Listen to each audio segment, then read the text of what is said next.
Wisdom, the Alleluia first tone.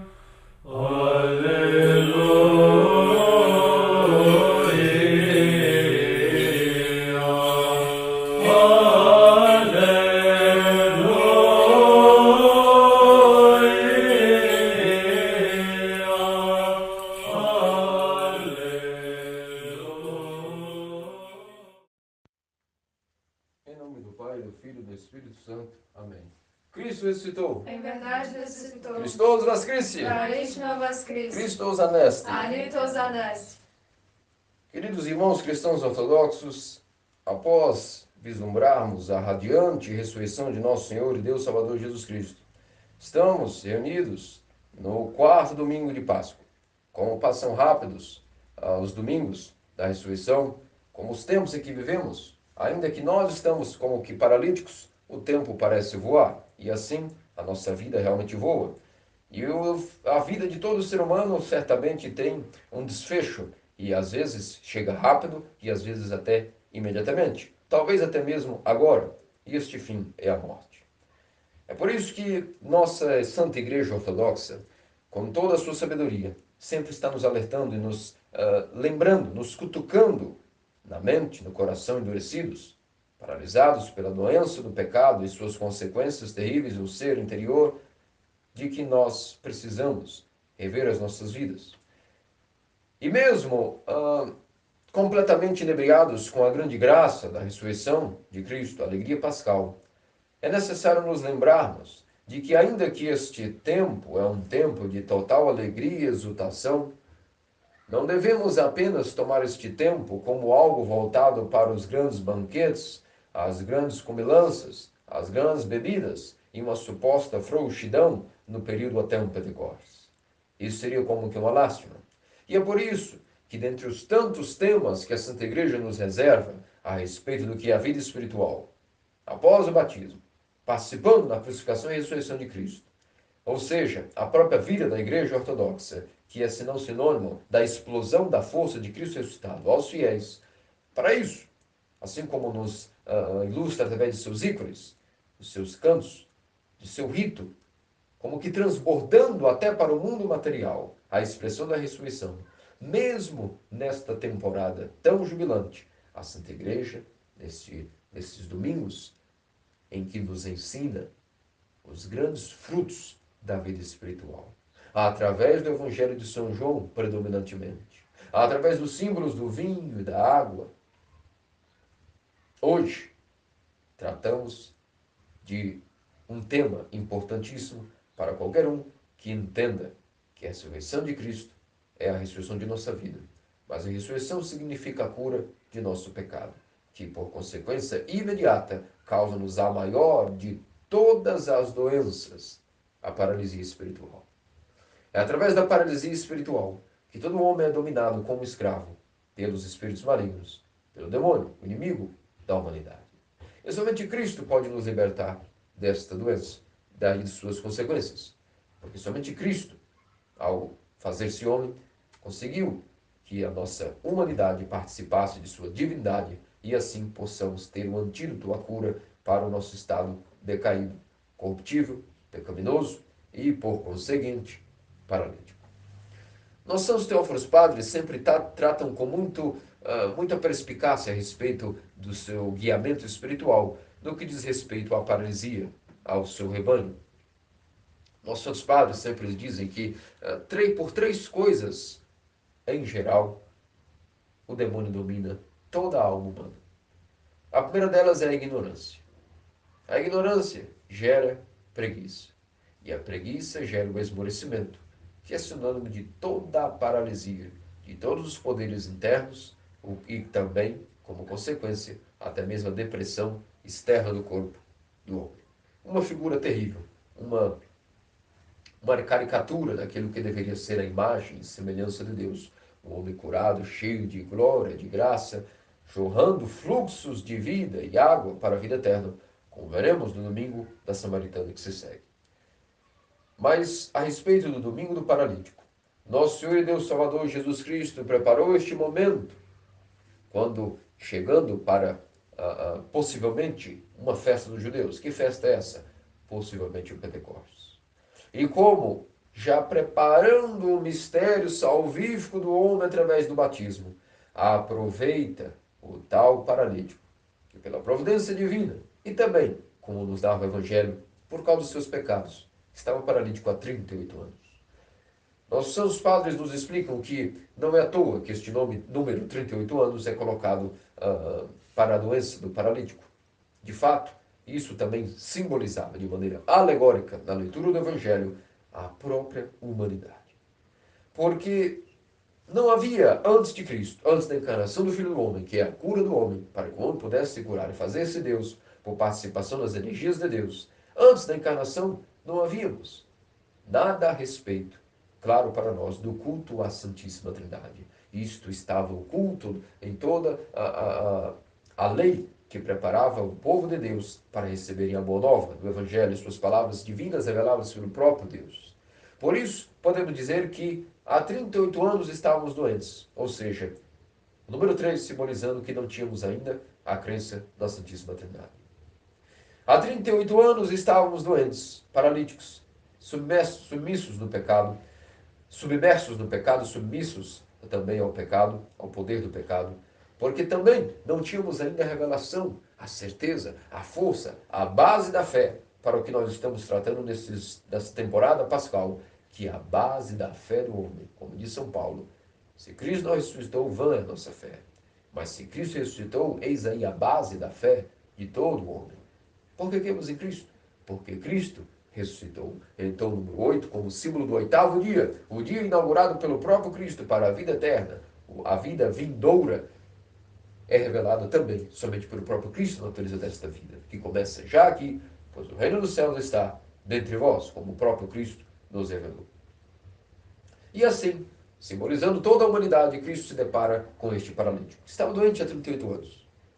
Imaginemos que o desfecho do Evangelho, quando o Nosso Senhor diz a ele, no templo, não peques mais, nos denota de que a doença desta paralisia era, senão, o pecado. Nisso temos a certeza de que o paralítico, por algum motivo, estava assolado por esta doença como consequência de uma doença na alma. Uma enfermidade espiritual causou também a enfermidade física. Ainda que nem todas as doenças são enviadas como advertência e purificação do homem, algumas são enviadas para a glória de Deus, como vemos até hoje, comemoramos o próprio longo sofredor, longânime, justo Jó, o qual teve doenças e enfermidades, como vemos no livro de Jó, não porque era um homem que pecou, como seus amigos até o acusaram, e sua esposa acreditavam que talvez tivesse pecado secretamente, por isso estava sendo castigado por Deus. De maneira nenhuma. No caso de Jó, o seu benefício total foi a sua doença, porque isto foi a manifestação do poder e da glória de Deus. Mas no caso do paralítico do Evangelho, na piscina de Betsaida, ali estava devido a algum pecado. Imaginemos que gravidade existe para nós quando pecamos. Não somente em pecados talvez graves, não somente pecados pequenos, mas qualquer tipo de ato que vai contra a vontade de Deus deixa consequências. E quando estamos agindo contra a vontade de Deus, significa que já há muito estamos infectados com uma doença. A doença do orgulho, da rebeldia, que nos desvirtua daquilo que é a seguir a felicidade, o normal da vida, a doutrina sã, a vontade de Deus e seus mandamentos. E é por isso que justamente ensinando-nos ao total cumprimento da lei de Moisés, justamente em sábado, para cumprir o sábado, nosso Senhor Jesus Cristo dá total cumprimento à lei, fazendo um ato de misericórdia, como a própria lei de Moisés obrigava que no sábado se praticasse o bem. E que ato maior de praticar o bem senão a cura de um paralítico? A cura de toda a humanidade.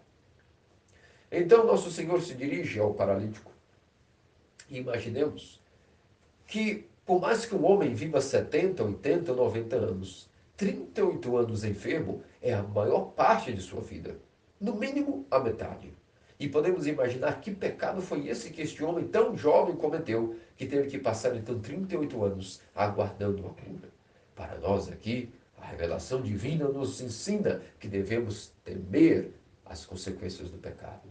Porque a cura para a paralisia, para alguns que têm o coração tão duro e insensível, começa, se não, ao menos pelo temor daquilo que será as advertências, como consequência do pecado. Não que Deus mesmo em sua natureza castigue, mas é simplesmente a consequência da própria lei natural, onde quando pecamos, a nossa vontade se desvirtua da vontade de Deus, e como consequência os poderes da alma se desorganizam, e quando se desorganizam interiormente, há uma doença na alma. Ou seja, o próprio homem é o causador de seus próprios castigos e de suas próprias enfermidades. E somente Cristo pode vir e curá-los. E onde Cristo curou o paralítico? No pórtico das ovelhas. 5 pórticos, simbolizando ali que nesses 5 pórticos que estavam à beira da entrada da piscina de Betsaida, onde historicamente sabia-se que o anjo todo ano descia e agitava a água, infundindo nela poder curador. E aquele que entrasse primeiro era curado. Nesse lugar histórico, para os judeus, ali estava um paralítico aguardando há 38 anos a que alguém o pudesse colocar. Imaginemos que o Roma era paralítico, pessoas que estavam cegas poderiam ao menos pedirem uma orientação para que direção estava a piscina e se lançarem, mergulharem-se, jogarem-se. Outros que estavam talvez mancos poderiam, ao menos com uma muleta, se movimentarem para ali. Mas este paralítico, que muitas vezes, devido à sua paralisia, escarnecido e mendigo era completamente rechaçado por toda a multidão. E por isso ali não tinha nenhuma perspectiva de cura. Assim era a humanidade. Antes da vinda de Cristo não havia nenhuma perspectiva de cura para o homem, nenhuma esperança na ressurreição, e nunca se imaginaria que este esqueleto decadente e corruptível um dia seria agitado pela força do Espírito Santo, a fim de conseguir ressuscitar em Cristo, ter uma nova vida, ou simplesmente, finalmente encontrar o caminho, a verdade e a vida. O caminho para onde? Para a piscina? A vida qual? A vida deste mundo? Não. O caminho para o batismo, a vida nova que nos dá o batismo. E por isso a piscina de Betsaida era justamente o símbolo daquilo que seria futuramente todas as pias batismais de todos os templos cristãos ortodoxos de todo o mundo. Onde aquele que não adia, mas o primeiro, ou seja, o que imediatamente não tarda, mas corre para derramar lágrimas de arrependimento, suplicando a Deus o perdão, sabendo que a morte é iminente e se aproxima, corre imediatamente para mergulhar em uma piscina mística. E que piscina mística é essa antes da pia batismal? As nossas lágrimas de arrependimento, as nossas lágrimas de compulsão. E da onde elas vêm? Como vamos ativar essas lágrimas? Da onde elas virão se o nosso coração é duro? Se nós temos uma insensibilidade impederida? Simples. Quando escutamos as próprias palavras divinas, cheias de poder, quando estamos completamente desesperançosos e em trevas, e escutamos aquelas doces palavras, mas cheias de poder e força, brandando em nossos ouvidos, que descem aos ouvidos do coração, e escutamos, diante de tanta desesperança, uma pergunta que para nós por si não necessita de resposta, porque ela mesma já é resposta em si, é a cura em si revelada a cada mente humana. Queres ficação? Imaginemos alguém que está com tanta doença, por toda uma vida de pecado, não só a humanidade, há 38 anos, ou seja, desde o Antigo Testamento até a Boa Nova, doente, como todos nós, antes de escutarmos, aonde está a verdadeira igreja? Como posso realmente adquirir a metanoia? Quando escutamos essas palavras, queres ficação? O nosso coração, que estava completamente paralítico, começa a ter esperança, e quando tem esperança, começa a devagar revolmear graça de Deus para nós.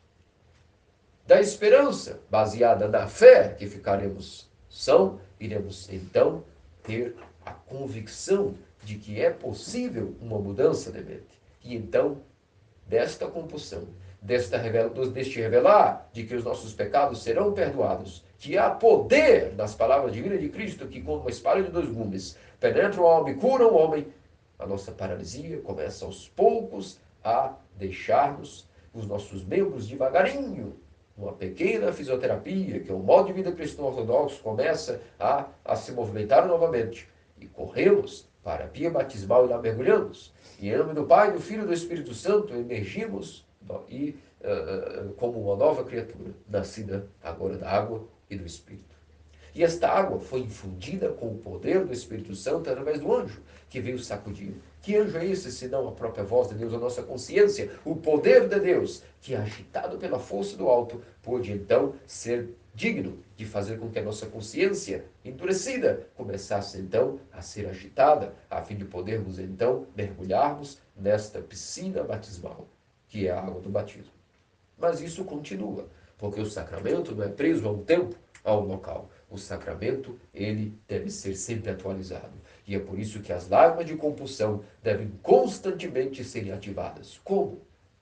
Através do poder do anjo do conselho do Pai, o próprio Senhor Jesus Cristo. E como faremos com que esse anjo conselheiro do grande conselho do Pai, o próprio Verbo de Deus, o Logos, possa curar a nossa mente paralisada? Devemos constantemente clamar.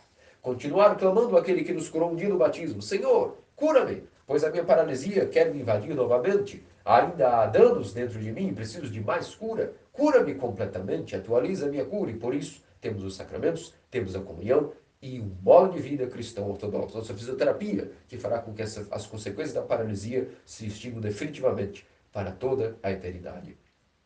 E nisso devemos estar caminhando todos os dias, lembrando das palavras de Cristo. Cuidado, não peques mais, para que alguma coisa pior não te suceda.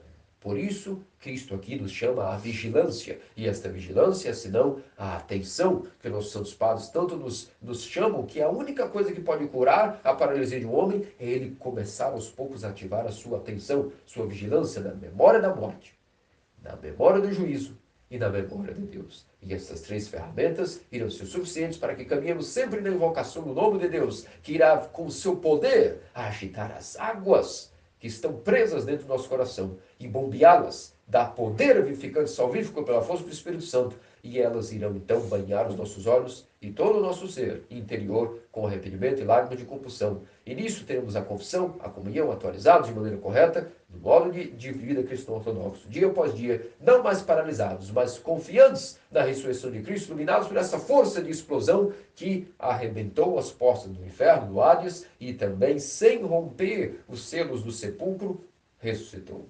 Ou seja, atravessou até mesmo todas as fronteiras da morte. Através de iluminar o sepulcro, iluminou todo o universo. Assim como também ilumina nossas almas, a todos aqueles que aceitam o batismo na Igreja Ortodoxa e são vivificados com esse mesmo poder místico do alto.